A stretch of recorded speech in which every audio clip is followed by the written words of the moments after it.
Supongo que Sergio vendrá en camino y tu señora madre Mi está... Santa Madre me contó mi papá que estaba muy agripada en el hotel.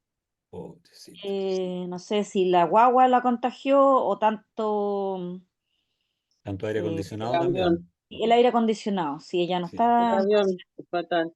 los aviones son fatales en eso, sí. Hay Así que que... yo espero que no sea influenza o algo así o COVID porque tiene viaje de vuelta el lunes, si no, no la van a dejar. Se va a tener que quedar allá.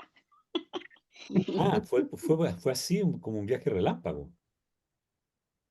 O sea, son 10 días que está, Sí, pero pues. no relámpago porque esto está planificado. No, no, pero relámpago en ese sentido, po, ¿no? Es como boomerang, No, voy, va y es que vuelvo, tampoco se trata de eh, de atosigar al nieto. a la nuera.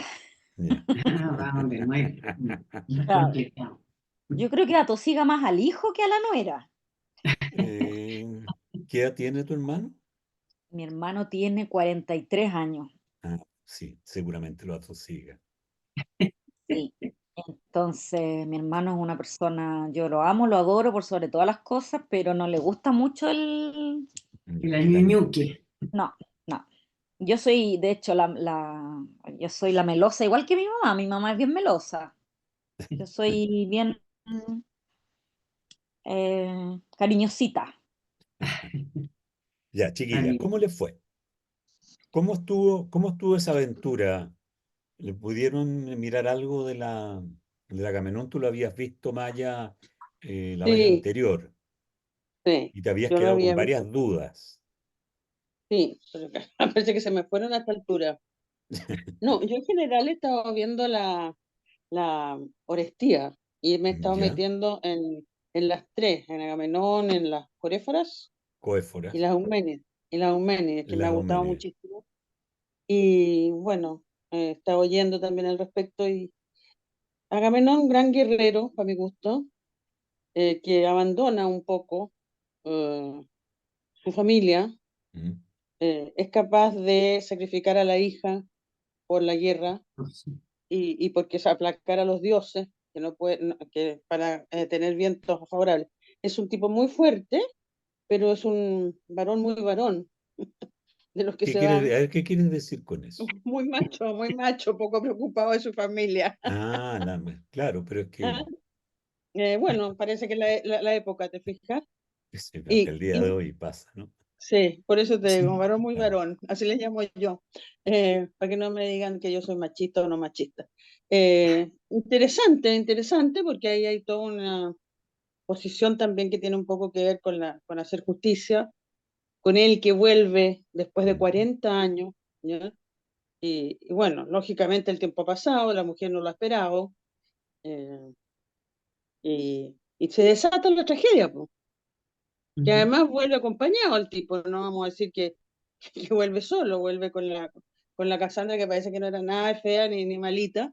Y bueno, la mujer también que me impresiona como la mujer ha juntado tanta rabia y lo espera en el fondo para matarlo y lo mata con el amante este con que estaba Mm. rigiendo en ese momento. Y ahí se desata la tragedia y viene entonces toda la necesidad de hacer justicia, que es lo que sigue con Oreste.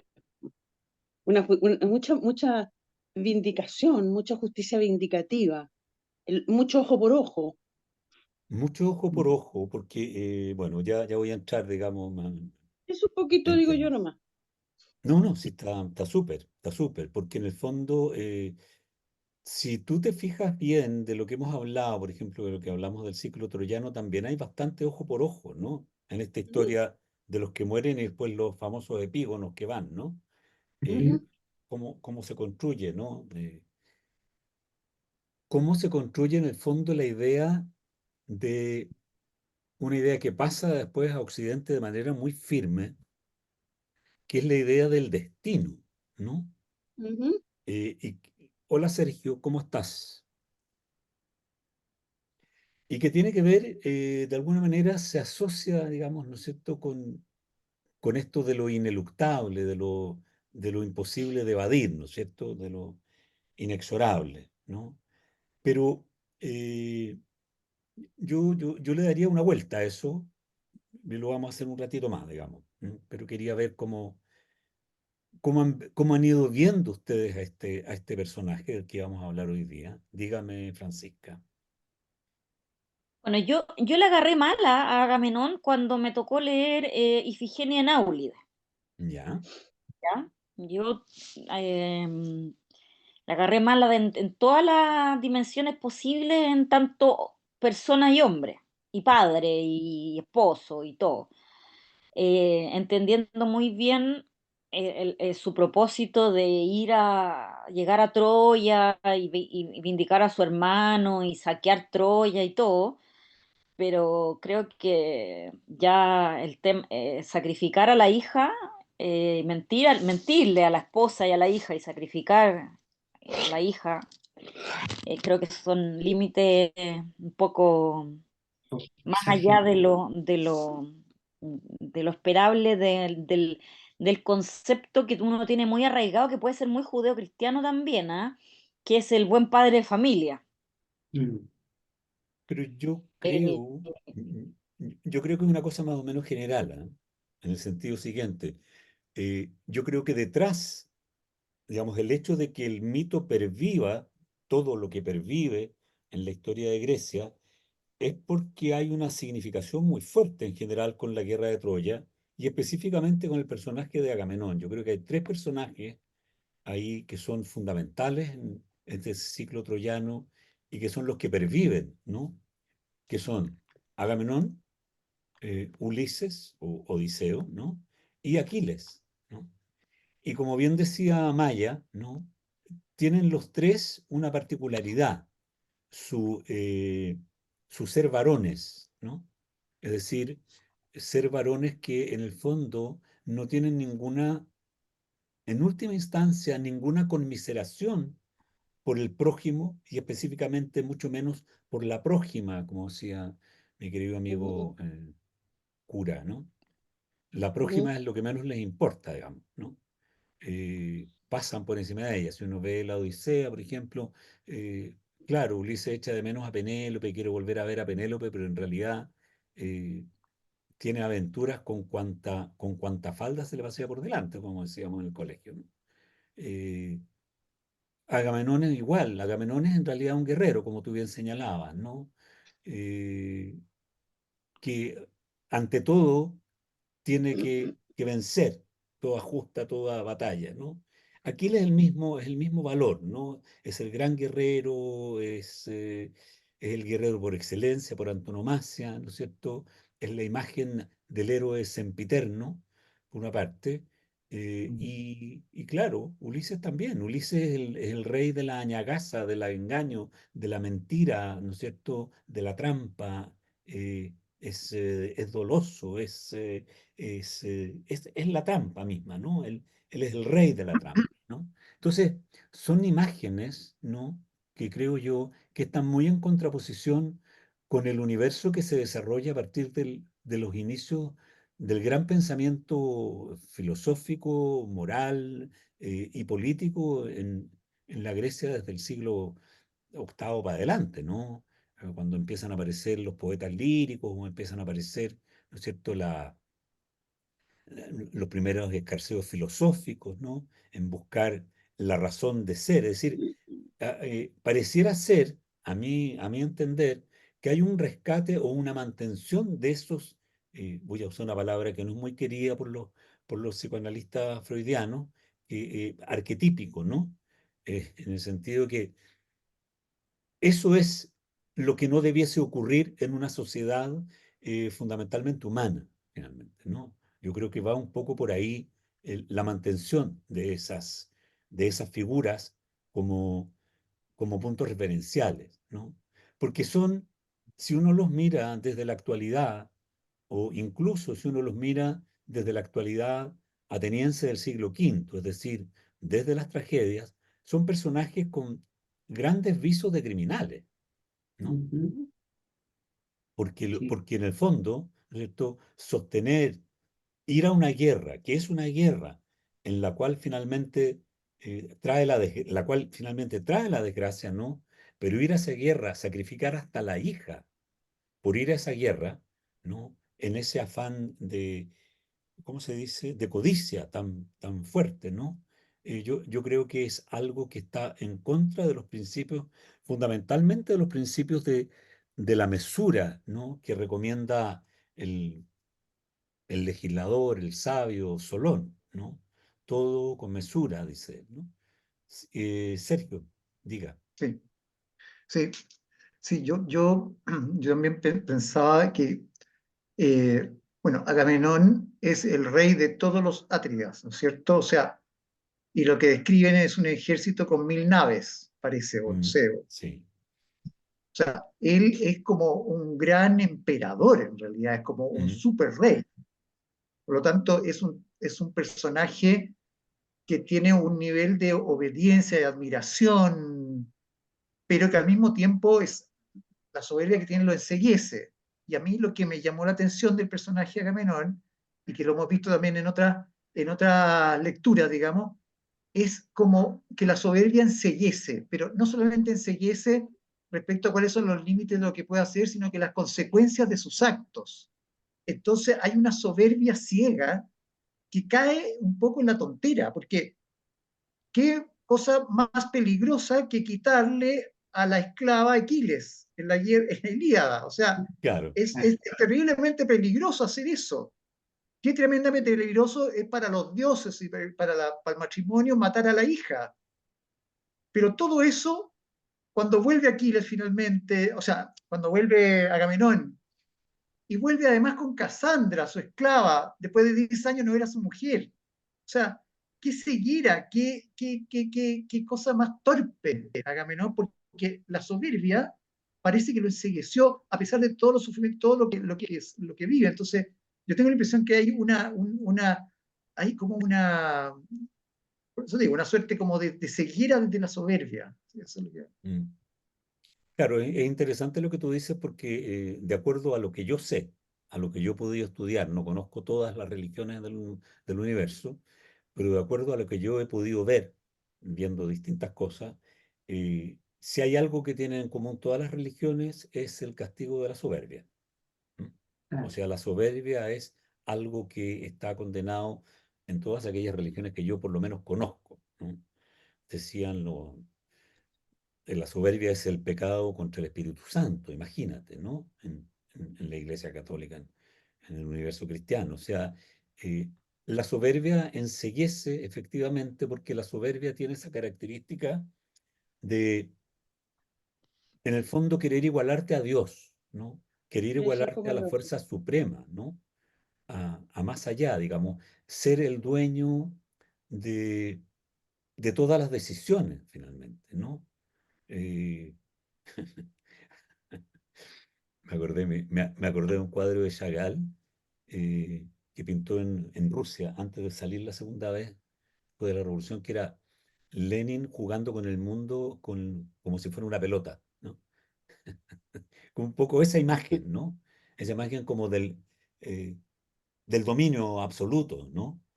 Eh, y yo creo que Poderoso. eso es algo que se ve reflejado en el mito en general, ¿no? Porque Agamenón es un personaje que nosotros, el que más conocemos de los personajes de esa familia, digamos, ¿no? De esa estirpe, ¿no? Pero él es el hijo, ¿no es cierto?, de Atreo, que es hijo de Tiestes, que es hijo de Pélope, ¿no? Y todos ellos han tenido en su historia eh, han cometido algún crimen para llegar al poder, ¿no? Y esos crímenes han sido revertidos, ¿no? Pélope es hijo de Tántalo, Tántalo ha servido a sus hijos, ¿no es cierto?, al mismo Pélope en una comida con los dioses, ¿no? Y los dioses se han dado cuenta, ¿no es cierto?, y lo han devuelto a la vida, y por eso han castigado a Tántalo. El castigo de Tántalo se dice, ¿no es cierto?, que es estar en el Hades siempre sediento y cada vez que se acerca al agua, las aguas se alejan, ¿no? Después está el, eh, el crimen, digamos, ¿no es cierto?, de los hijos de Pélope, ¿no? Tiestes y Atreo, que entre otras cosas con, junto con su madre, ¿no es cierto?, Hipodamía, perpetran el asesinato de uno de sus hermanos, que es Crisipo, ¿no? Eh, y, y luego se quedan los dos como herederos, ¿no es cierto?, de la corona del Peloponeso, ¿no es cierto? Pero se engañan unos al otro, ¿no? Porque Hipodamia finalmente, siendo la esposa de Atreo también, no, la esposa de Atreo, que no me acuerdo su nombre, ¿cierto? Es también la amante de su hermano Tiestes, ¿no? Y entonces hay todo un juego de transgresiones que se van sucediendo unas a otras, ¿no? Y de ahí viene todo ese concepto eh, que, que se le atribuye tanto a los griegos, ¿no es cierto?, de que las maldiciones duran 3 generaciones, ¿no?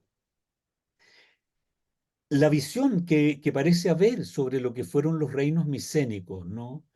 Que de eso finalmente se trata, de eso se trata esta memoria, ¿no? Eh, es, eh, es una visión de reinos atrapados en un cúmulo de violencias, ¿no? De, de una lucha constante por las hegemonías, ¿no? Dentro del universo griego. ¿Mm? Eh, Se sostiene y se ha sostenido mucho tiempo, y lo hemos conversado alguna vez también, ¿no es cierto?, hablando de la Ilíada precisamente, que en realidad la estructura social del pueblo micénico, de los griegos micénicos, ¿no? Además de ser una estructura social muy feudal, en el sentido de que eran los reyes los dueños de las tierras y los que entregaban en una suerte de comodato las tierras, ¿no es cierto?, a los campesinos, y tenían que entregarle los granos, y que los tremendos palacios que tenían en realidad estaban conformados por las habitaciones reales, la sala del trono y además las bodegas donde se guardaban los granos, las herramientas, los carros, las armas, ¿no? O sea, en realidad los llamados reyes, ¿no? Eran dueños de todo lo que había en el entorno, digamos, o dentro de los límites, ¿no es cierto?, de su reino. Y efectivamente, como tú dices, ¿no es cierto?, Agamenón fue el gran rey de reyes porque sabemos por la arqueología, o creemos saber por la arqueología, que Micenas fue el reino más importante, más grande, digamos, y más rico de todos ellos, y que efectivamente fungía como cabeza de serie, por decirlo de alguna manera, ¿no? Los otros reinos que también eran importantes eran el reino de Argos y el reino de Tebas. Es decir, los ciclos de los que hemos hablado, ¿no es cierto? El ciclo tebano, el ciclo troyano, básicamente, son ciclos que tienen relación con las ciudades más poderosas, ¿no? Con las ciudades que fueron de alguna manera las más señeras en la construcción de este universo civilizatorio micénico, ¿no? Los mitos dan cuenta de esa fuerza, ¿no? Eh, son pueblos que viven de la rapiña, por una parte, se parecen mucho a los normandos en eso, a los vikingos, ¿no? Son pueblos que al mismo tiempo, ¿no es cierto?, son muy tiránicos, ¿no? O sea, el poder es omnímodo. Imagínate que se entiende que en tiempos micénicos los reyes no solo eran reyes, sino que eran los que impartían la justicia, ¿no es cierto? Y además los que llevaban los, los cabezas, digamos, sacerdotales, ¿no? De las religiones, que las delegaban en los adivinos muchas veces, pero es un poco la estructura de los clanes, ¿no? Entonces, eh, si uno se fija bien en lo que son estos ciclos, ¿no es cierto? eh, Se centran fundamentalmente en los personajes reales, ¿no? En los personajes de alta alcurnia, ¿no? Son problemas internos de ellos. En ese sentido, ¿no es cierto?, la mitología griega es muy particular, porque es una mitología que tiene relación directa con personajes que podrían ser perfectamente históricos, ¿no?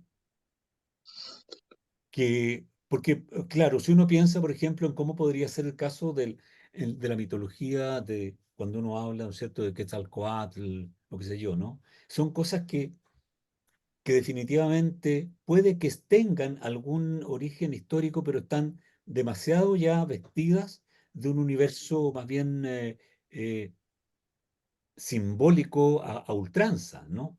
En cambio, la mitología griega con la que nosotros nos enfrentamos y la que,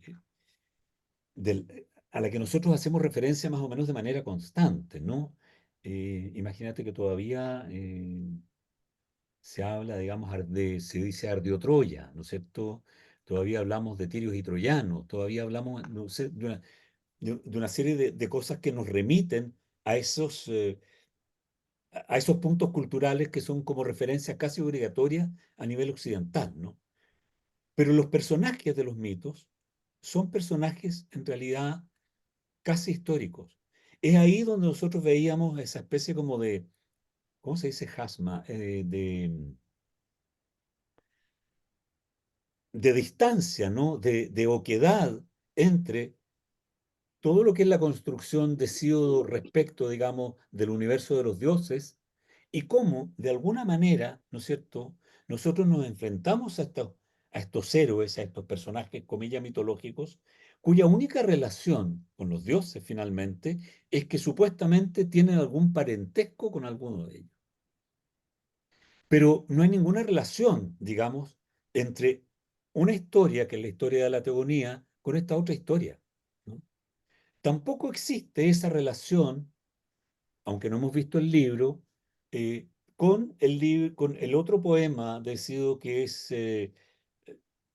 Los trabajos y los días, ¿no? Que habla, digamos, de la organización social en el universo más bien campesino de lo que es el trabajo.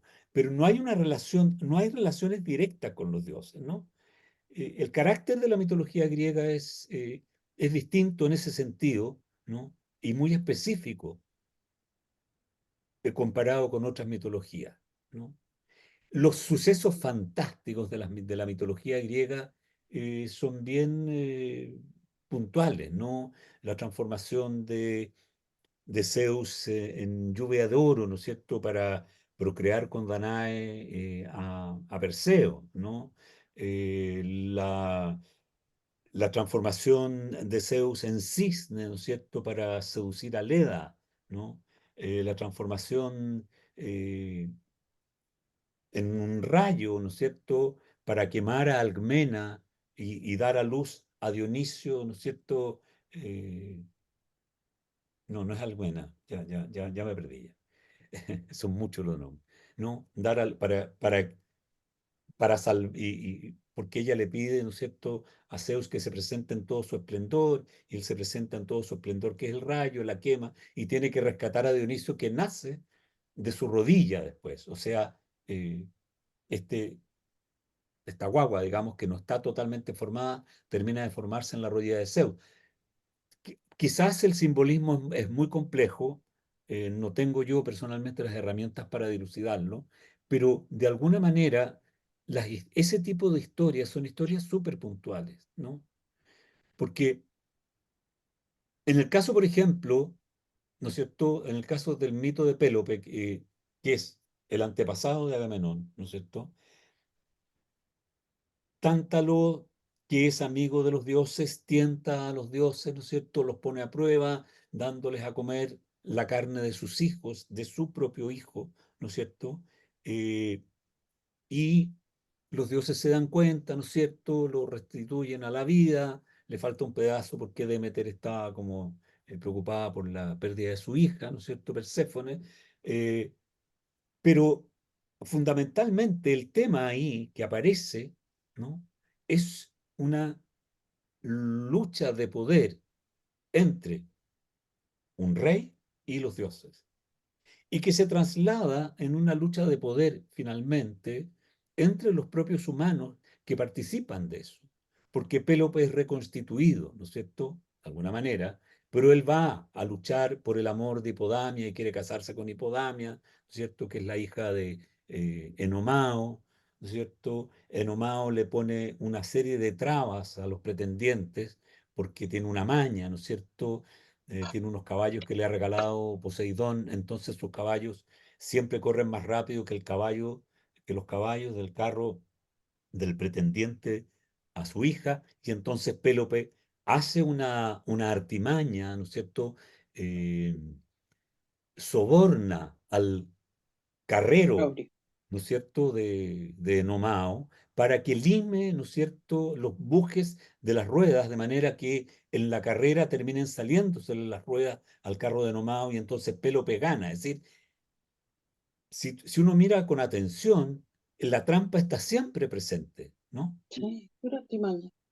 ¿No? Todo es artimaña, todo es trampa y todo está en relación finalmente con hacerse con el poder, ¿no? Es decir, el problema en Micenas es claramente el tema del poder. Y si la guerra de Troya, o sea, perdón, y si pensamos que en el fondo los ciclos eh, mitológicos más importantes son el ciclo tebano, ¿no es cierto?, y el ciclo troyano, nos damos cuenta que en realidad se trata de dos guerras que son guerras fundamentales, son grandes guerras, ¿no?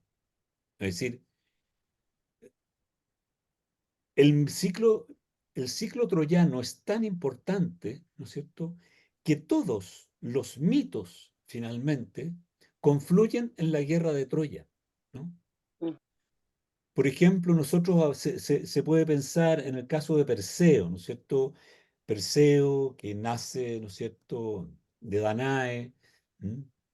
Pero que está condenado, ya no me acuerdo por qué, ¿no es cierto? Pero él va y a buscar eh, la cabeza de la medusa, ¿no es cierto? Y cuando le corta la cabeza de la medusa, salen de la sangre de Medusa el Pegaso, ¿no es cierto? Y la espada Crisaor, ¿no es cierto?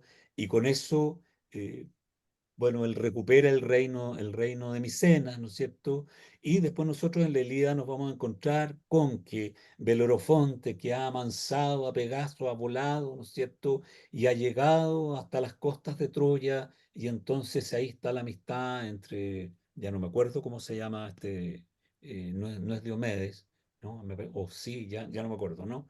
En que en medio de la batalla se perdonan porque han sido, ¿no es cierto?, huéspedes el uno del otro, ¿no?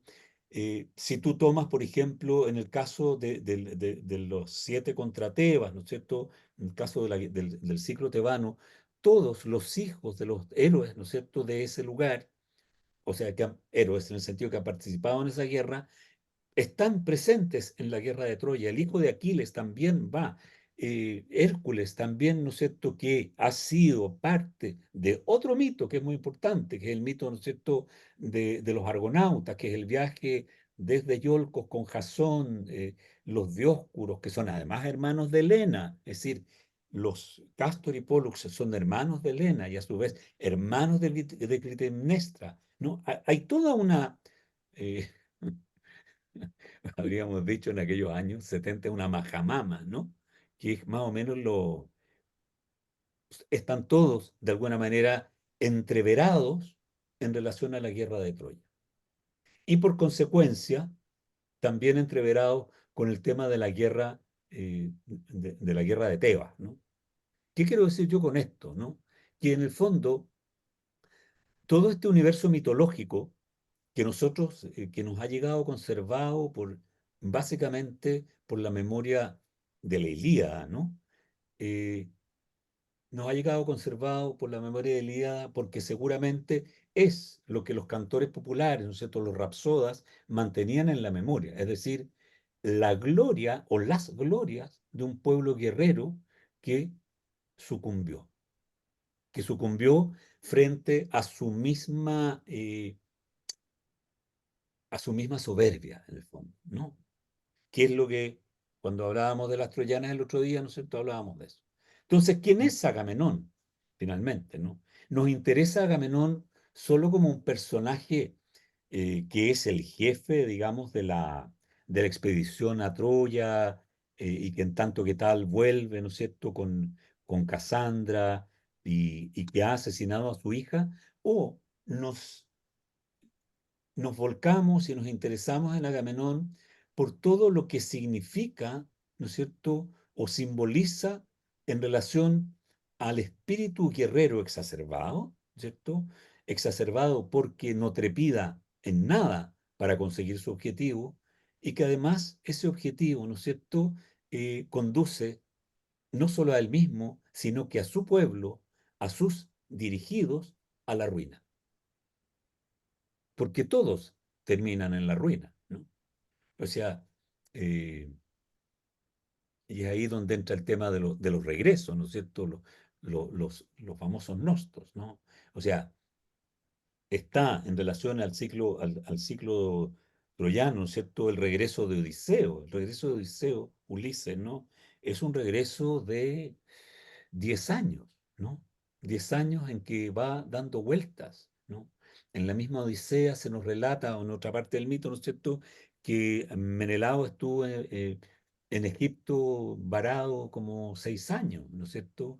Y se nos cuenta en alguna parte, ¿no es cierto?, eh, los desastres en el regreso, ¿no? En la misma Troyana, ¿no es cierto?, en que Atenea le pide a Poseidón que los haga naufragar, ¿no es cierto?, que los desperdigue, ¿no? A quienes vuelven de Troya, ¿no? Entonces,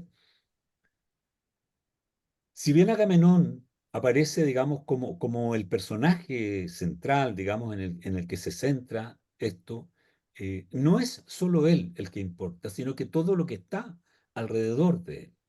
Y todo lo que está alrededor de él son transgresiones tras transgresiones, ¿no? Porque él no ha hecho nada positivo. ¿Qué es lo positivo que ha hecho Agamenón que nos cuente la, la mitología? Nada. O sea, ni siquiera fue capaz de ganar él la guerra de Troya.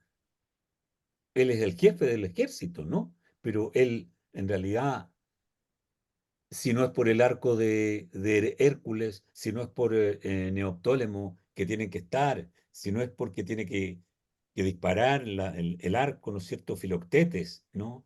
Si no es por la invención del caballo de Troya, eh, y si no es por Aquiles, ¿no?, que finalmente es el guerrero que termina con la vida del gran defensor de Troya, que es Héctor, ¿no? Agamenón no ha hecho nada. Es decir, hay ahí una imagen en el fondo de alguien que es un grande, pero que no ha hecho nada grandioso. O sea, sus grandiosos actos son haber sacrificado a su hija, ¿no es cierto?, eh, haberle arrebatado, como tú bien señalabas, Briseida a Aquiles, ¿no es cierto?, y volver después de 10 años, como si nada hubiera pasado, acompañado de su concubina esclava, ¿no? ¿Mm? Y además, y esto es muy bonito en el Agamenón, es muy, muy bonito, y es que hay un simbolismo ahí que es muy interesante de parte de Esquilo, ¿no? Que es que Clitemnestra le pone una alfombra púrpura para dirigirlo al baño. Pero la alfombra púrpura se usaba en ese entonces, por lo que me han contado y por lo que he podido ver, la alfombra púrpura era un signo de gloria máxima, ¿no? Es decir, él supuestamente rechaza en el diálogo, dice, no, yo no soy quien, pero en fin, ya que sí, que no, que sí, ¿no? Esa gloria, la gloria lo conduce a su muerte. O sea, ese simbolismo, creo, que en el Agamenón es de lo más importante. Porque además eso desata, tú estabas leyendo la Orestía completa, ¿no es cierto? Eso Sí. desata, ¿no es cierto?, toda la secuela que viene después, la venganza del Ujú. hijo, ¿no es cierto? El desquite de la madre con su hija Electra, que la mantiene presa prácticamente, ¿no? Convertida en esclava, eh, el asesinato de Egisto y del Clitemnestra por parte del hijo, para vengar a una figura, ¿no es cierto?, supuestamente grandiosa, Electra, que habla de su padre aquí, su padre allá, pero de un padre que en realidad su única gracia es que era rey. No le conocemos ninguna otra. Incluso, ¿no es cierto?, la historia dice, digo la mitología, que en el fondo el problema de por qué no hay vientos en Aulis o en Áulide, ¿no? Es porque yendo a cazar en el bosque mientras estaban en Áulide, Agamenón le da a la distancia un certero flechazo a un ciervo, ¿no? Y se jacta de ser mejor cazador que Artemis. O sea, imagínate, o sea, todo lo que le ocurre son transgresiones y que tienen que ver finalmente con esa soberbia imparable, ¿no? Que es la misma que tiene Ulises, ¿no? Ulises tiene esa soberbia. Eh, claro, nosotros no nos hemos centrado en Ulises porque, bueno, eso es parte, digamos, de los regresos, ¿no? Pero vemos que en el fondo, si nosotros nos detenemos en este punto de los regresos, ¿no? Eh, vamos a ver que finalmente las acciones que va cometiendo Ulises desde el comienzo de su regreso hasta el final son todas acciones de una soberbia magna, ¿no? Eh, cómo enfrenta, ¿no es cierto?, al cíclope Polifemo, ¿no? Cómo decide él vencer, porque él es quien es, ¿no es cierto?, a Escila y Carípides, ¿no? Cómo él decide, en el fondo, no sé, quedarse con Calipso, ¿no? Cómo él decide, ¿no?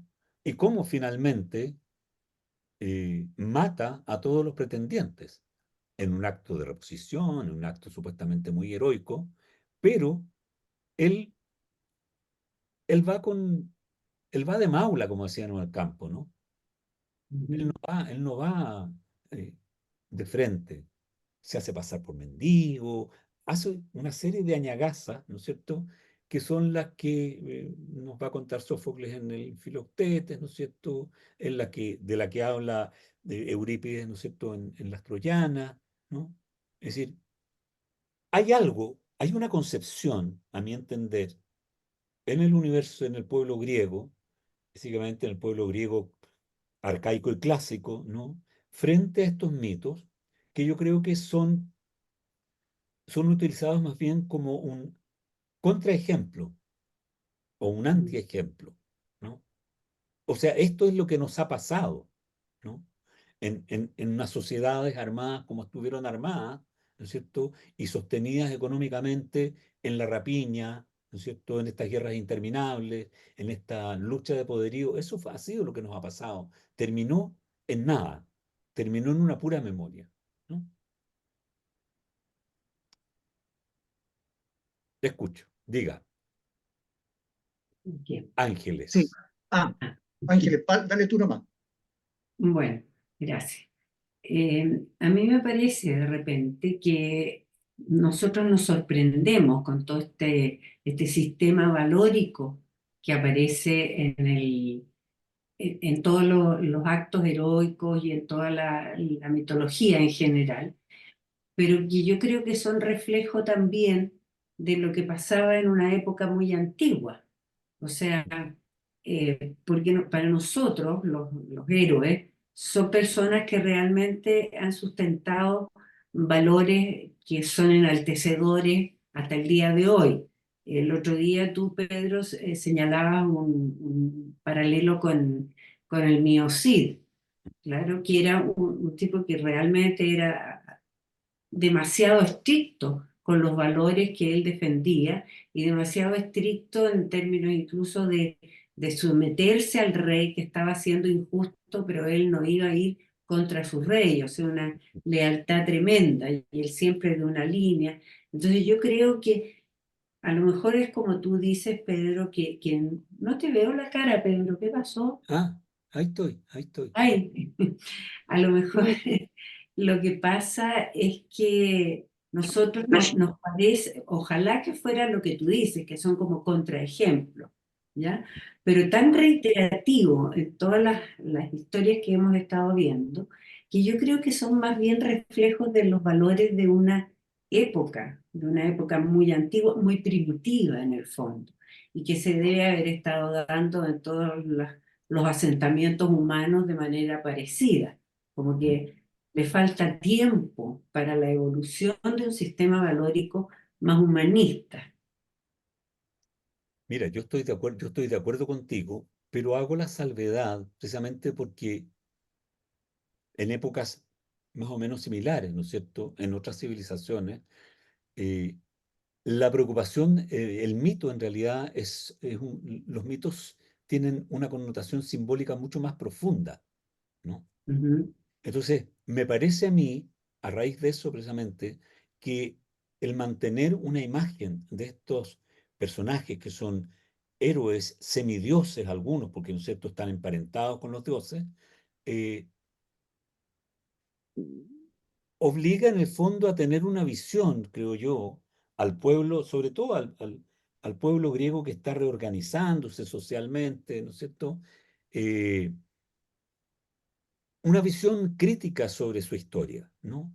Y yo creo que eso es lo que permite la escritura de la tragedia y es lo que permite también la poesía lírica, ¿no? O sea, esa visión, digamos, más crítica permite que se desarrolle la poesía lírica por una parte y la tragedia por otra, que son modos, a mi entender, de reflexionar sobre la historia pasada, ¿no? mm, Eh, y yo encuentro, por ejemplo, que en ese sentido que es súper interesante lo que ocurre, lo que hace Hesíodo, ¿no? Porque, claro, Hesíodo escribe la historia de los dioses. O sea, se aleja, digamos, de esto y trata ujú, de armar, ¿no es cierto?, una especie como de creación del universo, pero no se anima a llegar a la claro, creación de la humanidad, ¿no? Y mm, nos encontramos de pronto con que la humanidad está ahí, y está parece como, ser que está ahí y que los dioses parece que no tienen mucho que hacer frente a eso, ¿no? Y después él escribe el otro libro, el otro poema, digamos, que es Los trabajos y los días, en que tampoco hace referencia a los grandes héroes, sino que habla de la gente común y corriente, ¿no? De ahí ensalza el trabajo campesino, ¿no es cierto? Y decide, en cierto sentido, ¿no es cierto?, poner a los dioses ya no como estas entidades arbitrarias que nos pone Homero, sino que más bien como una simbolización de conceptos, ¿no? En el caso del concepto de la justicia, qué sé yo, ¿no? Es decir, creo que en el pensamiento griego hay una visión distinta sobre la historia, hay una y que de hecho, ¿no es cierto?, da origen al pensamiento, pues al pensamiento mm, filosófico ya más complejo que el pensamiento de qué es lo que la cosa es, digamos, ¿no? La ontología, entender qué es efectivamente lo que es, ¿no? Y para eso, para llegar a eso, ¿no es cierto?, dicen ya, los dioses está bien, pero ¿cuál es el principio del mundo? El agua, el mm, fuego, ¿no? Es decir, hay hay una necesidad, yo creo, a partir de esta misma visión tan brutal, digamos, tan contra natura finalmente, ¿no? Porque tú leíste en las Euménides, ¿no es cierto? Está tan claro esa idea de los crímenes contra natura. Y los crímenes mm, contra natura no son solo el de Orestes que ha matado a su madre, ¿no? Sino también el del padre que ha matado a su hija, ¿no? Y el de ujú, la esposa que ha matado a su esposo, ¿no? Es decir, ujú, hay una cierta en las divinidades llamadas las erinias, ¿no? Que se transforman después en las Euménides, hay una cierta imagen fundamental de armonía y orden en el universo, ¿no? Y qué es lo que se quebranta, ¿no? Y yo creo que en ese sentido, Ángeles, aparece esto como una reflexión que nos hace mirar eso que tú bien dices, ¿no? Que parte casi consustancial de, o sea, yo tengo miedo de que sea así, ¿no? Del ser humano, ¿no? La violencia, lo vemos en todos lados, la violencia, o sea, mm, es una cuestión, es horroroso lo que ocurre, a las cosas de las que es capaz de llegar el ser humano, ¿no? Y eso sí, ha sido así, yo me acordaba el otro día de una película que yo vi cuando muy joven, se llamaba La carga de la brigada ligera, ¿no? Que era en la guerra de Crimea, la grandes matanza, digamos, ¿no? De esa guerra, ¿no? Eh, tantas matanzas que ha habido, ¿no? mm, O sea, hasta ahora, hasta hace poco, o sea, y siga habiendo, y probablemente va a haber muchas más también, ¿no? Entonces, claro, eh, pensar en esos mitos, tenemos siempre dos posibilidades: o elegirlos como ejemplo, ¿no es cierto?, a esos personajes, ¿no? Ujú. O eh, elegirlos como antiejemplos, Antiejemplo, claro. claro, ¿no es cierto? Entonces, ustedes que trabajan con el espíritu, digamos, ¿no? Con la mente humana, finalmente, claro, es probable que un perverso prefiera ser como Agamenón o como Ulises, digamos, ¿no? Que no tienen Sí, ninguna, que son casi psicopáticos finalmente, ¿no? exacto. ¿No? No hay Y una ningún persona, límite. y una persona con una formación más ética, digamos, preferirá no ser como ellos. Y yo Ujú. creo que esa es una gran discusión. Yo creo que en ese sentido, estos personajes, digamos, son un referente, porque precisamente tienen la posibilidad de ser mirados desde las dos caras, ¿no? Desde los Mm. dos lados, ¿no? Yo, mutatis mutandi, tuve muchas discusiones con mi padre, porque mi padre era un gran admirador de Alejandro Magno, gran admirador de Alejandro Magno. Y yo le decía que yo encontraba que Alejandro Magno era lo peor, porque era un soberbio, porque, Mm. eh, porque además llevó a sus soldados eh, a través, ¿no es cierto?, de toda la península de la India, digamos, muertos de hambre a conquistar, ¿no? Y todas las ciudades que fundaba, las fundaba como Alejandría. Él fundó no sé cuántas Alejandrías. Hoy Claro. día algunas se llama Iskandar, qué sé yo, ¿no? Y que en el fondo además concentró todo el poder en sí, ¿no? Rey, Dios y todo, ¿no? Eh, Mm. y que finalmente ¿qué tiene como ejemplo, ¿no? Como ideal, el Como, convertirse en un como, Aquiles, es decir, como en un, valores. Es un narcisismo Sin sin, claro, sin, límite. sin parangón, digamos. Mm. claro, y convertirse en Aquiles, ¿quién es Aquiles? ¿No es cierto?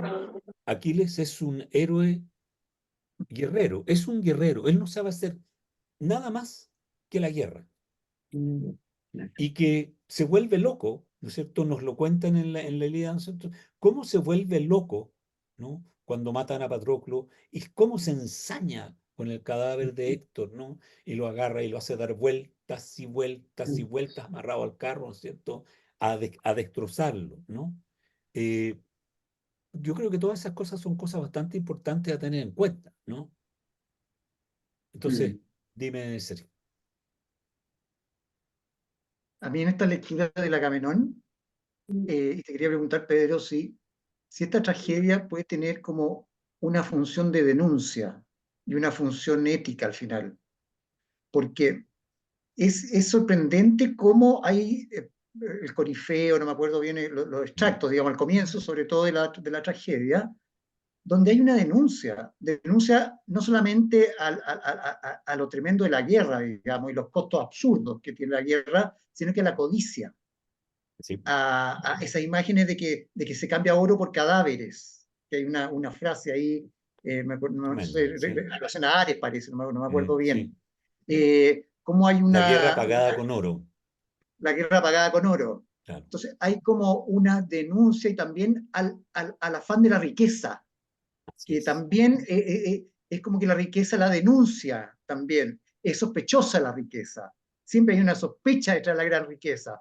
Mejor no ser tan rico, mejor no ser tan heroico, mejor. Entonces, ahí, no sé si te quería preguntar también si en esta tragedia hay un trasfondo ético, no sé si intencional o no, de un cuestionamiento muy potente que yo encuentro que tiene esta tragedia. Pucha, es difícil de responder con certeza a tu pregunta, porque esto ya es... Yo le hice una vez una pregunta similar a mi profesor. Me dijo, ¿qué voy a saber yo si Eurípides se levantaba en la noche con pantufla o sin pantufla? ¿Ah?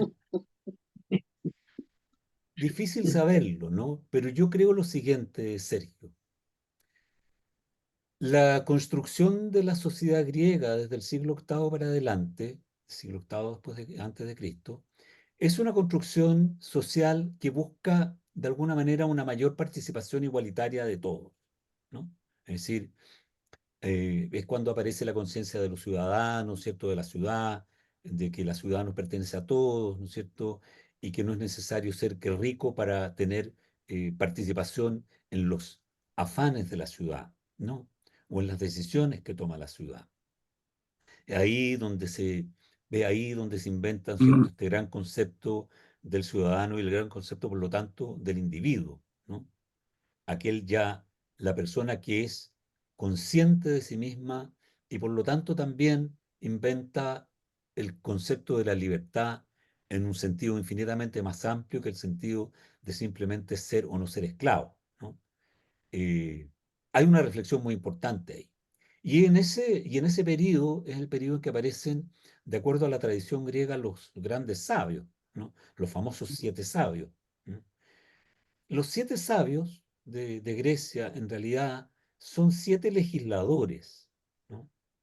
Eh, Legisladores que instauran en sus ciudades ciertas constituciones, por llamarla de alguna manera, ¿no? Entre ellos, quizás los más importantes son Pítaco y Solón, ¿no? Solón, que es personaje histórico, documentado, y entre cuyas obras, quizás la más importante, es que establece precisamente como principio rector de la ciudad, ¿m? Casi como artículo primero de la Constitución, que todo debe ser con mesura. Y ahí es donde yo les contaba la otra vez cómo prohibía las lloronas, ¿no es cierto?, en los entierros. O sea, el exceso de ostentación, de pobreza o de riqueza o, o de dolor o de alegría, digamos, ¿no? Cómo es necesaria en el fondo la mesura y la austeridad para el buen funcionamiento de la ciudad. Ahora, imagínate que Solón y estos legisladores son de finales del siglo VII, ¿no es cierto? Y que la Orestíada, donde está el Agamenón, está escrita en el año 458 o 56, si no me equivoco, antes de Cristo. Es decir, unos 200 años después, o 170 años después de esa ya visión, ¿no? Es decir, sin lugar a duda, hay una perspectiva desde una determinada moral con respecto a los excesos a los que conduce la riqueza, ¿no? Ahora, sin lugar a duda, si esto es así, es porque en Atenas está empezando a ocurrir un fenómeno que es muy importante, y es que Atenas se ha consolidado como la primera nación en la defensa contra los persas, ¿no es cierto?, contra los medos, y se ha ido ganando el lugar de la ciudad más fuerte, más importante, ¿no? Y ha empezado a pensar en profitar económicamente de esa fortaleza. Y ahí donde viene después, ¿no es cierto?, que hablábamos, ¿no es cierto?, del robo de la caja común, digamos, de la isla de Delos y que la llevaron a Atenas para reconstruir la Acrópolis, qué sé yo, ¿no? Entonces, evidentemente, hay constantemente, por lo menos durante el siglo V, ¿no? Y el siglo VI, eh, una preocupación por los excesos, ¿no? Una preocupación por que no se reproduzcan otra vez hechos que nos condujeron al desastre de la guerra, y no solo de la guerra, sino que de la derrota que esa victoria significó. Hay una llamada de atención, a mi entender, constante sobre ese punto, ¿no? Es decir, hay, hay una llamada de atención moral, ética, ¿no? ¿Qué es lo que es más importante? Es la pregunta finalmente, ¿no? Y eso está en el Agamenón, en lo que tú citas, está en el diálogo entre el coro, ¿no es cierto? Y lo que dicen Clitemnestra y Agamenón es, ¿qué es más importante? ¿Hacerse de riquezas y traer cadáveres, o que no vengan cadáveres con tanta riqueza, ¿no? que es un problema que tenemos hasta el día de hoy. O sea, si nosotros pensamos que era más o menos lo que alegaban, ¿no es cierto?, la juventud en los años 60, 66, 67, con el tema de la guerra de Vietnam, ¿no? ¿Qué tenemos que ir a hacer nosotros allá? ¿Cuáles son nuestros intereses? Que lo único que nos llega de vuelta son soldados muertos, ¿no? Y eso ha pasado, pasó en Irak, ¿no es cierto? Ha pasado muchas veces, ¿no? Entonces, es una larga disputa, creo yo, y por eso creo que es muy importante el ciclo troyano en ese sentido, y yo creo que por eso es tan válido, ¿no? Es muy importante poder saber finalmente qué es más importante, si la riqueza a ultranza y a cualquier precio, o el bienestar del colectivo. Y esa es la gran pelea, finalmente. Es decir, eh, cuando yo decía, tú puedes mirar a Agamenón, ¿no es cierto?, o a Aquiles, o a Odiseo, ¿no es cierto?, desde dos perspectivas por lo menos, digamos, ¿no? O como un héroe digno de imitar, o como alguien a quien no hay que imitar, ¿no? Es lo que estamos ahora, en el fondo, ¿no? Ese es nuestro dilema. Y ese es lo que lleva a la pregunta, creo yo, que, que es casi como la pregunta del salmista. ¿Qué es el hombre? Para que tengas de él memoria. ¿Qué es el hombre? ¿No? ¿Qué somos finalmente? ¿No? ¿Somos eso? ¿Estamos hechos para eso o estamos hechos para lo otro? Y detrás de eso no hay, como en otras mitologías, ¿no es cierto?, en otras creaciones de mundo, no hay preceptos morales. No hay nadie, ningún escrito te dice, mira, esto es bueno, esto es malo. Los escritos en el fondo te dan la posibilidad tú de decidir. Y es ahí donde uno entiende, digamos, el concepto de la idea de la invención de la libertad, digamos, ¿no? Y es en los mitos, a mi juicio, donde mejor uno puede enfrentarse con esto, ¿no? Es decir, atraparlo, digamos, ¿no? Darse cuenta de que eso es así, ¿no? Son más que ejemplos los mitos, estos mitos que son sobre personajes soi-disant históricos, que podrían serlo perfectamente, ¿no? Nos llaman la atención sobre el devenir de la historia a causa de las distintas acciones que se acometen. Como las acciones, en el fondo, tienen repercusiones, pero no repercusiones en razón de haber transgredido una ética impuesta por alguien, ¿no? Es decir, impuesta en un texto sagrado, ¿no es cierto? Sino que en un modo de funcionamiento histórico. El pueblo griego es un pueblo muy, muy apegado al concepto de la historia. O sea, la invención de la dialéctica en ellos no es una casualidad, a mi juicio, ¿no? Ajá. Dígame, Francisca. Sí,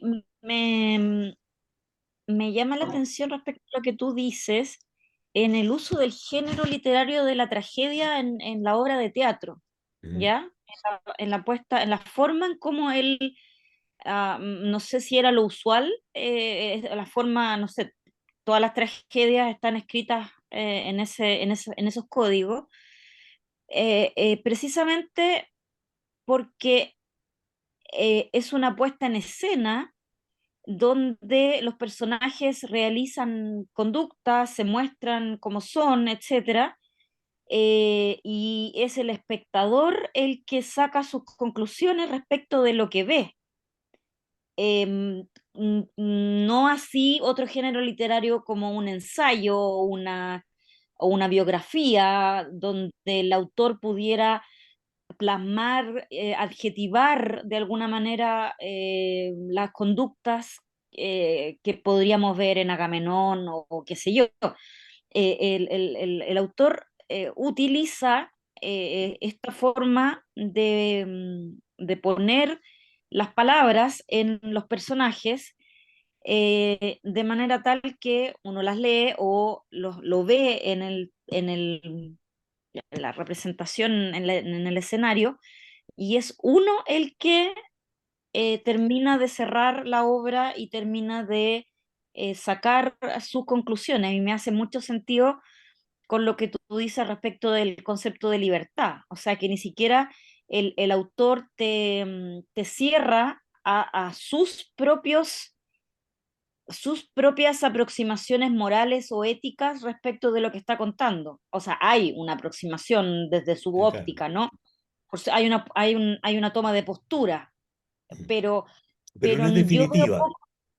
veo pocos adjetivos Mm. en, en estas obras. En la Ilíada vi pocos adjetivos, vimos hechos terribles, y el detalle con lo que estás contado los hechos, las conductas, pero poco respecto de los elementos, perdonen eh, la abogacía en mis palabras, de los elementos subjetivos que están detrás de la mente de cada uno, de qué está pasando en las conciencias de cada uno, sino que vemos la parte exterior, lo que se expresa en los hechos, en las acciones. Entonces el resto queda para que uno lo categorice, lo entienda, no lo entienda, no le guste o sí te guste respecto de cada uno de estos personajes. Mm. ¿Puedo decirte algo? Así cortito, para darle la palabra a Natalia. Aristóteles en su Poética, que es un gran libro, a mi gusto, dice, el teatro se representa en acciones porque son las acciones las que nos hacen felices o desdichados. No dice el texto, no dice nada, son las acciones. Por eso se representan acciones. Ahora, el tema es mucho más largo, pero en fin. Natalia. Sí, siguiendo la línea de la Fran, yo creo que es tan interesante porque, y perdonando también la deformación de la primera profesión, pero es como poner un enorme tribunal en que no solamente en una tragedia, sino que entre una tragedia y otra se le permite al personaje tener el espacio para presentar su argumento. O sea, en una obra, si uno leyera una sola, ¿cierto? Uno se quedaría o podría quedarse con la idea de la frivolidad de Helena provocó la guerra de Troya, pero después llegamos a otra y escuchamos a Helena. Y entonces Helena tiene la oportunidad de defenderse. O tomamos otra en que, ¿no es cierto?, decimos, ¿no es cierto? Bueno, Agamenón es un monstruo, pero después vemos a Clitemnestra que no lo hacía mal. Entonces, es como que el conjunto de la obra va mostrando como un prisma que da vuelta, ¿no es cierto? Que todo tiene caras distintas y que la sociedad va teniendo lados, ¿no es cierto? Y depende en el lado donde uno se ponga también cómo se analizan las situaciones, la complejidad de poder hacer un juicio y de poder tomar una posición, ¿no es cierto? Y de que cada mirada tiene muchas aristas. Yo creo que eso es tremendamente interesante como formación ciudadana, ¿no? De que si nos quedamos rápidamente con un lado, probablemente vamos a tener una visión muy parcial y muy sesgada. Claro que yo creo que eso que ustedes dos señalan es muy importante en el sentido de que si algo no tienen los mitos griegos es que sean moralizantes. Mm. No tienen, no son, comillas, didácticos, cierre comillas, ¿no? Son más bien historias, son pedazos de historias, son, podríamos incluso decir, como decía mi abuelo, anécdotas, en el sentido de que cosas que ocurrieron, ¿no? Eh, gente que es desgraciada en ambos sentidos, digamos, que le ha caído encima la desgracia, digamos, o que no tiene gracia, digamos, ninguna. ¿Eh? Eh, que acomete acciones, ¿no? Es decir, eh, yo siempre pienso, ¿no es cierto?, que la formación del espacio social eh, griego en el siglo VIII es como resultado, finalmente, de un gran fracaso histórico económico, cuyo es la guerra de Troya o lo que hay, o la guerra que haya sido, digamos, pero ese proceso de caída brutal, digamos, de un sistema económico, comillas, floreciente, que parece que no lo fue tanto porque sucumbió de manera muy rápida, ¿no? Y que también produce un cambio radical en la forma de pensar el mundo, ¿no? En el sentido de que es bien interesante lo que pasa, a mi juicio, con la filosofía, con el modo de pensar de los griegos, que no desarrollan el pensamiento para dominar el mundo, sino para entenderlo y poder funcionar armónicamente con el mundo, ¿no? Y es ahí donde llegamos, por ejemplo, a un personaje, a mi juicio, central, ¿no? Entre los sofistas, que es Protágoras, ¿no? El gran Protágoras, tan desconocido, que sostiene en el fondo todo su pensamiento de los fragmentos que uno ha podido leer, que es lo que queda, es que en el fondo es imposible tener que una persona tenga la visión del mundo tal cual es, y que la visión en el fondo del mundo, la comprensión del mundo, es una comprensión colectiva, en el sentido que no, y en base a eso fundamenta la democracia, digamos, ¿no? Lo que entiende como la democracia. Porque como bien dice, es verdad para algunos, ¿no es cierto?, que la miel es dulce, pero para el enfermo de ictericia la miel es amarga y es una verdad. Entonces, eh, como ejemplo, es bien interesante en el sentido de que, claro, uno ve una parcialidad de lo que son las cosas. Las cosas son infinitamente más grandes que lo que son. Entonces, estos mitos, ¿no es cierto?, de estos guerreros, nos cuentan una parte del cuento, que es el cuento de la victoria, ¿no es cierto? Pero Homero es muy sagaz porque nos pone al vencido, en el caso de Héctor, ¿no es cierto? Y cómo su padre va a rescatarlo y cómo, ¿no es cierto?, logra doblegar la soberbia de Aquiles, por ejemplo, ¿no? Pero en estos personajes, como ejemplo en la tragedia, ¿no? Eh, Ninguno se doblega, ni Agamenón se doblega, ni Clitemnestra se doblega, ni Egisto se doblega, ni Casandra se doblega, y todos y cada uno tienen una razón válida hasta un cierto punto. Entonces es imposible, con esa visión de la historia, digamos, esa comprensión de los procesos históricos, es imposible para un autor que diga, mira, pero la verdad es esta.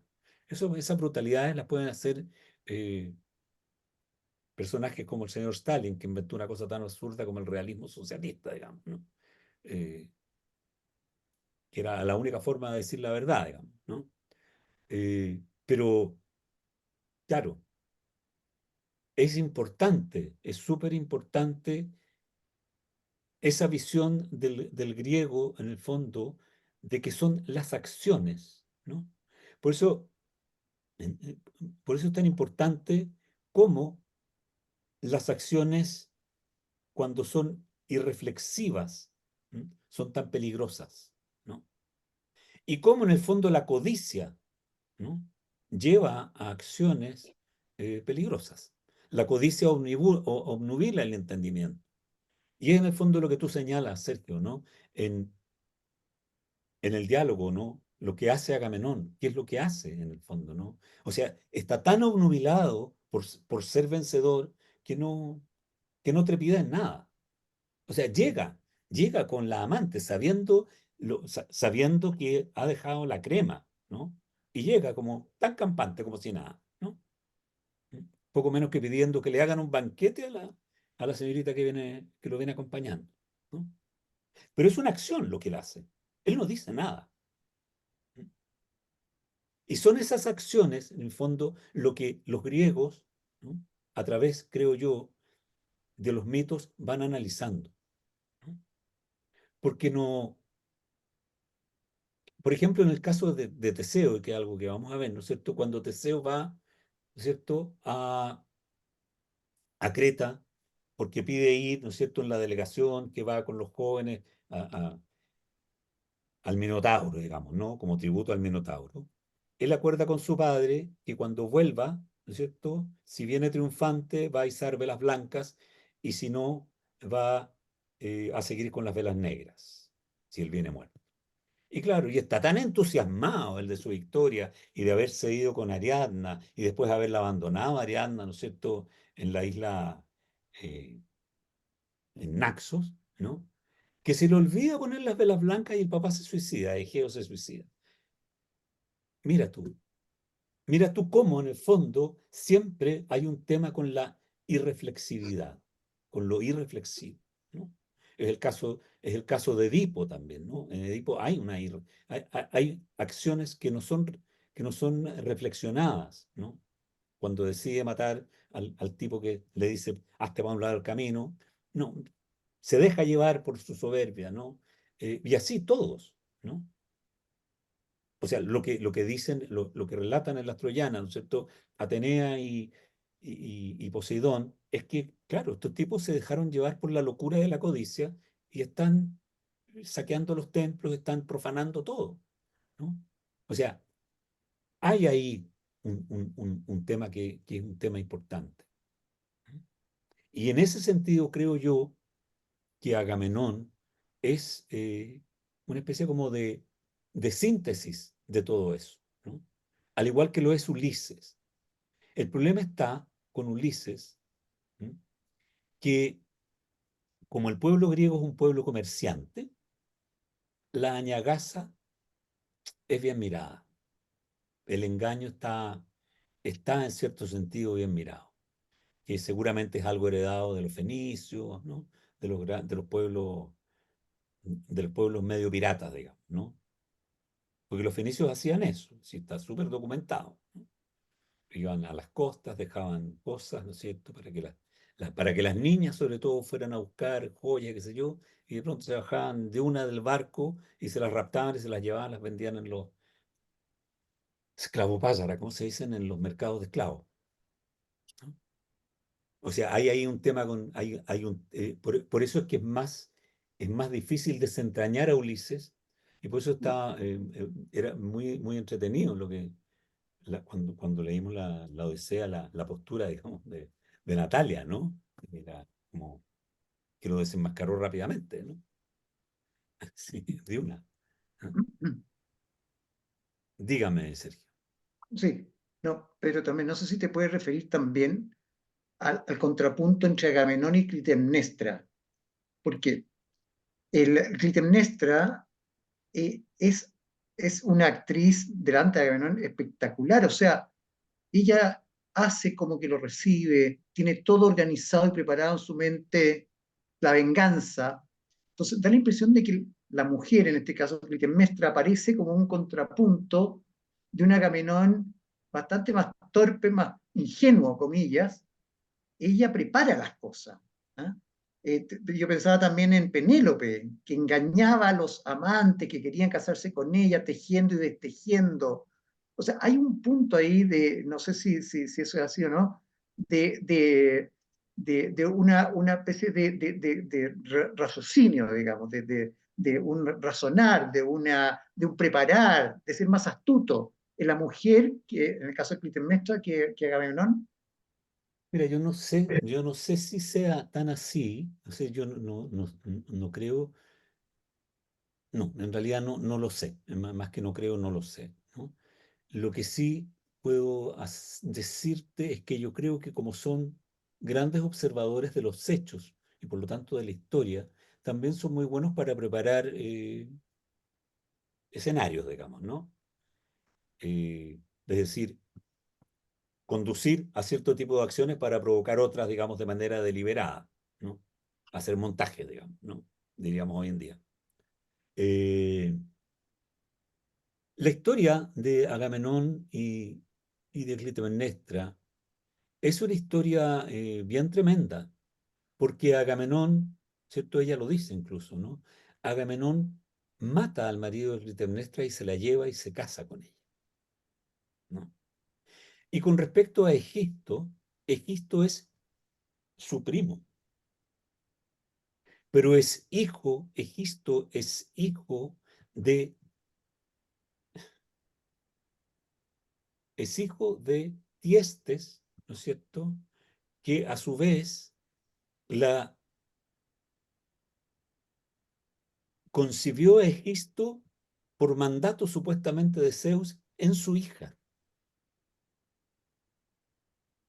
Entonces, hay todo ahí una trama, digamos, ¿no?, bien pérfida y perversa en ellos desde tiempos de Pélope para adelante, ¿no? Finalmente, ¿no? Sí, Natalia. Después le contesto termino de contestarle a Sergio. No, termina de contestarle a Sergio, era para que no se me olvidara. Ya. Y ocurre que en el fondo yo no sé si ella está armando un montaje, ¿no?, que es muy probable que sí, pero hay unos enconos desde muy antiguo entre ellos dos, ¿no? Es decir, yo no entiendo muy bien cómo funcionaban, ¿no es cierto?, eh, las reglas sociales con respecto a los raptos, ¿no? Los matrimonios forzados, los matrimonios por rapto, digamos, ¿no? Aparentemente eran sancionados por la sociedad, digamos, como algo válido, ¿no es cierto? Eh, el matrimonio no era era una celebración, digamos, una puesta en comunión, digamos, con el resto, digamos, de una decisión personal, digamos, ¿no?, de dos personas, o una decisión impuesta, como en el caso de Peleo con Tetis, ¿no es cierto? Eh,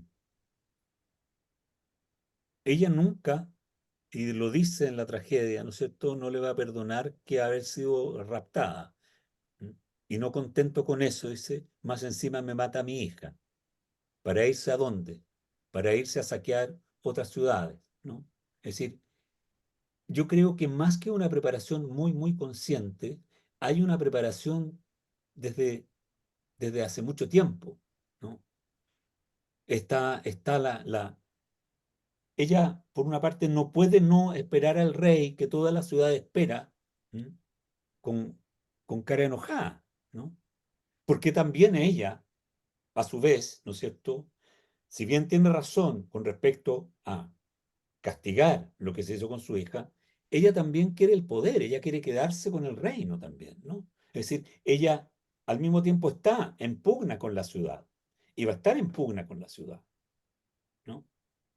Entonces, tampoco puede llegar, o sea, tampoco puede no hacer como dicen los españoles, el paripé de una recepción. Creo que eso. O sea, hay un tema político ahí de por medio, ¿no? O sea, en la literatura griega, especialmente en la tragedia, hay fuertemente un pensamiento político, de análisis, digamos, de las situaciones políticas. Natalia.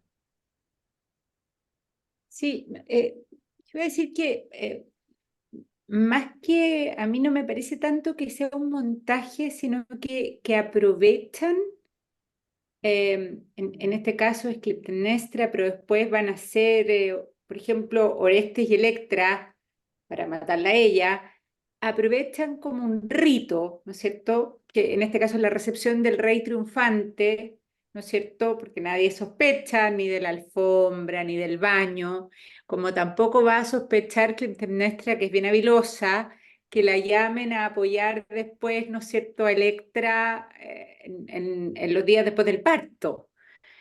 O sea, es más bien el uso de un rito para la venganza. Eh, pero creo que es interesante como un tema, no sé si lo vamos a alcanzar a conversar hoy día, pero eh, así como en algún minuto hablamos a propósito de en la idea de la Odisea, cómo operaba, digamos, el poema en espejo con los dioses en el Olimpo y en la tierra, ¿no es cierto?, el funcionamiento humano. Eh, yo creo que en la tragedia ocurre algo que es súper interesante también, que es como el espejo entre el funcionamiento público político y el funcionamiento interno de los núcleos familiares, ¿no? O de los pequeños núcleos de las dinámicas más íntimas, de estos pequeños grupos, ¿no? Díadas. Y cómo, digamos, cómo el mal o la agresión está en las guerras, ¿no es cierto? Que ya lo hemos conversado, pero cómo también está enquistado en la intimidad de las familias, entre los hermanos, ¿no es cierto? Este como espejo entre lo público y lo privado. A mí me parece súper interesante ese juego que hacen los autores. Es que yo creo que en realidad el asunto es bien importante desde la mirada de la concepción histórica, ¿no? Que tienen los griegos, ¿no? La idea de la observación de la acción, ¿no? Y no de las intenciones, ¿no? Es decir, es claro, por ejemplo, cuando Pélope, ¿no es cierto?, soborna al cochero, digamos, de Nomao, a Mirtilo, ¿no? Es claro que él tiene un propósito, pero la historia no se centra en el propósito, sino en el hecho, ¿no? En el hecho de que él consigue lo que consigue con con un engaño. Y es una victoria, y se aparenta como una victoria, y aparece como una victoria, pero él tiene que pagar después, porque el mito dice que su mujer, Hipodamia, ¿no es cierto?, es también cómplice con sus hijos del asesinato de su hijo más querido, que es Crisipo, ¿no? Es decir, eh, hay una idea que subyace detrás, ¿no?, de que la felicidad no existe si se la persigue, ¿no? Es decir, que hay, y que creo yo que es la cuna del pensamiento que dice, la forma de vivir es entender cómo opera el mundo para vivir en armonía con ese mundo. No querer dominar las cosas, no querer imponer una voluntad sobre las cosas que son como son, ¿no? Yo creo que esa es la gran enseñanza de un mito como el ciclo troyano, ¿no? Que incluye en eso el ciclo tebano, digamos, de la guerra, ¿no? Dejo fuera a Edipo porque es una historia aparte, digamos, ¿no? Ese día ya lo conversamos, ¿no? Pero la idea de la guerra, ¿no? Esta idea de la victoria, la victoria en la que se es vencido, yo creo que es un tema súper importante dentro del pensamiento griego, porque está constantemente dando vueltas, ¿no? Y porque constantemente se repite esa voluntad humana de querer dominarlo todo. ¿Mm? O sea, las troyanas se monta en el año 415 cuando se está preparando la expedición a Sicilia, que va a ser la ruina de Atenas en la guerra del Peloponeso, ¿no? Y va a ser la misma causa. O sea, ahí dice, ojo, dice Eurípides, ojo, ojo, que esto ya lo hemos vivido. Una victoria, una victoria nos va a traer la derrota, ¿no?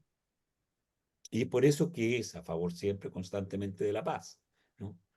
Eh, hay algo de eso ahí, yo creo que es bien importante, ¿no? Y en ese sentido, efectivamente, lo que las obras hacen es espejear, en el fondo, eh, yo digo siempre que en realidad las tragedias griegas son fundamentalmente una suerte de micrografía de la historia, ¿no? Es como llevar los mecanismos históricos a una escena familiares, ¿no? Que están Egisto, Clitemnestra, Agamenón, o está Ifigenia, Agamenón, Menelao, ¿no es cierto? Pero que dan cuenta, digamos, cuáles son las fuerzas que están operando y moviendo la historia, que son las mismas que operan, ¿no es cierto?, con los individuos. ¿Mm? El querer conseguir algo a toda costa, incluso en contra de las señales de los tiempos, ¿no? Y con personajes como en el caso de Ifigenia, el personaje de Calca, que dice, sí, sí, sí, hagámoslo igual. Natalia. No, de pedirte si te puedes referir un poco a propósito de eso mismo. A mí siempre me ha fascinado el personaje de Cassandra, a propósito de... siempre ha sido mi personaje favorito en la tragedia, a propósito de... eh, bueno, Sergio decía este montaje, pero en realidad Agamenón estaba advertido, solo que no quiso escuchar, ¿no es cierto? Edipo también estaba advertido, no quiso ver. Entonces también hay una reiteración ahí, y Cassandra está dotada del don de la adivinación, pero de la tragedia de que nadie le va a creer. Y yo creo, o sea, yo personalmente creo, para mí también es un personaje muy querido, Cassandra, por lo trágico que es, ¿no? En el sentido de precisamente de la tragedia que nadie la escucha y ella todo lo ve. En el fondo, la pobre está condenada a sufrir sola todo lo que ella ve, ¿no? Por eso sus gritos, ¿no? Antes de entrar al baño, ¿no? Eh, No sé mucho qué más, qué decirte más allá de eso, ¿no? Porque en el fondo, finalmente, la ceguera de Edipo, la sordera de Agamenón, la sordera de Ulises, ¿no? Las sorderas en general, ¿no? Tienen que ver con esa soberbia, ¿no? Tienen que ver con esa eh, voluntad de querer dominar, aún así sea contra las, las leyes mismas de la naturaleza. Por eso es que es tan importante en el pensamiento griego el estudio de la naturaleza. Y por eso es tan importante, ¿cierto?, los filósofos físicos que se llamaron en un inicio, más que presocráticos, ¿no? Es decir, que tratan de entender la naturaleza desde el mundo desde los fenómenos naturales, el fuego, el agua, o sea, la observación del entorno para entender, ¿no? Para que precisamente no ocurran estas cosas tan tremendas que ocurren cuando al ser humano se le ponen en la cabeza o entre ceja y ceja conseguir algo, así sea imposible, ¿no? Eh, Conseguir dominar el mundo como a mí me gustaba mucho siempre ese personaje de la rata en Pinky y Cerebro, ¿no? Precisamente por eso, ¿no? Esa cosa tan delirante de conquistar el mundo, ¿ah? Mañana dominaremos el mundo, ¿no? Eh, que es que es como finalmente la raíz de todos los males que tenemos, ¿no? Porque si nosotros conversamos y estamos conversando sobre los mitos y nos hemos detenido básicamente en este gran mito, que es el mito de la guerra de Troya, es porque precisamente lo que está en juego es lo que tiene Natalia en el caso de Cassandra. Las señales están, pero no las queremos ver, no las queremos oír. A Agamenón se le dijo, o sea, a Agamenón se le viene diciendo hace rato, desde antes de partir a Troya, y no escucha, y no escucha, y no escucha. No escucha en el caso en la Ilíada, no escucha en el caso de Criseida, ¿no? Hasta que viene el otro y le dice, mira, ¿no? Y dice, bueno, ya, y empieza la peste, ¿no? Y empieza la peste. Entonces ahí se da cuenta que efectivamente, claro, hay que devolverla, porque no. Pero es contumaz, hay una contumacia tremenda en estos héroes, ¿no? Una contumacia en la soberbia. Se repite y se repite. No aprenden, ¿no? Se dan un cabezazo una vez, se dan un cabezazo otra vez y siguen, ¿no? Y yo creo que eso es parte fundamental de lo que encierran estos mitos, o especialmente un mito, un ciclo mítico como este, porque es un ciclo completo finalmente, ¿no? Todos estos personajes que aparecen ahí, salvo honrosas excepciones, ¿no? Han cometido transgresiones gravísimas. Aquiles ha cometido una transgresión gravísima. Aquiles, ¿no es cierto?, ha degollado en el altar de Apolo, ¿no es cierto?, a uno de los hijos de Príamo antes de empezar la guerra, como sacrificio, ¿no es cierto? Está, o sea, hay el valor, este valor, digamos, heroico, ¿no es cierto?, conquistador, ¿no es cierto?, la virtus, ¿no es cierto?, la arete famosa, que de la que nos hablaba Jäger, es una arete que es una arete guerrera. Y no es eso lo que al menos tengo entendido yo, por lo que, o quizás por mi postura, en fin, ¿no? No es eso lo que los pueblos de Grecia querían en su momento. Específicamente cuando entran en en esa corriente de pensamiento. Ahí tiene, ¿no? Que es cómo entender el universo. como entender lo que somos. Yo creo que ese es el gran valor finalmente, digamos, de los mitos, ¿no? O sea, a mí entender querer ser Aquiles o querer ser Agamenón es un error. En un universo como la Atenas del siglo VI o V, es un error querer ser como Agamenón, emularlo. Porque conduce, y lo que dice el mito es que conduce, una actitud como esa, conduce a la perdición de un pueblo completo. Por una persona se puede perder un pueblo completo. Y esa es la estructura de la tragedia, ojo, ¿ah? O sea, los personajes que están sobre el escenario son esos únicos y los que comentan son la representación del pueblo, las masas. En fin. Bueno, no me acuerdo dónde nos vamos, si nos vamos en este minuto no lo tengo claro, pero me parece que nos vamos a los Hércules, ¿no? A los Heraclidas. Eh, creo que les mandé con los materiales. Hay poco material, ¿ah? Yo les recomiendo darse vuelta sobre todo en los trabajos, ¿no? Generalmente se habla mucho de los trabajos, los 12 trabajos de Hércules, están muy bien documentados. Ya. No están documentados por pedazos en textos antiguos, vienen más bien todas esas imágenes desde Alejandría, ¿no? Recopiladas por distintos autores. ¿Mm? Pero son bien importantes porque son muy decidores de lo que era el universo eh, arcaico, antiguo, ¿m? Y de lo que significa también a futuro, digamos, ¿no? Lo que significa para la Grecia del siglo V, del siglo IV, y lo que ha significado para nosotros también como enseñanza, ¿no?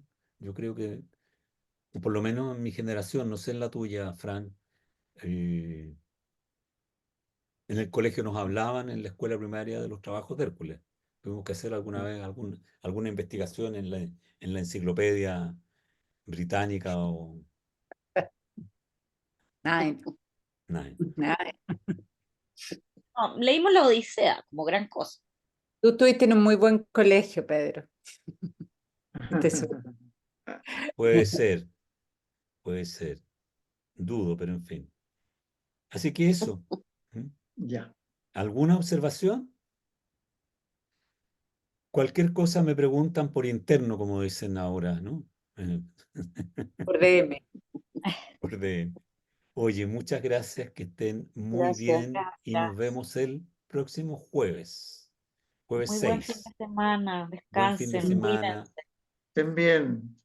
Muy Chao, bien. Cuídense. chao. Chao. Chao, chao. Chao.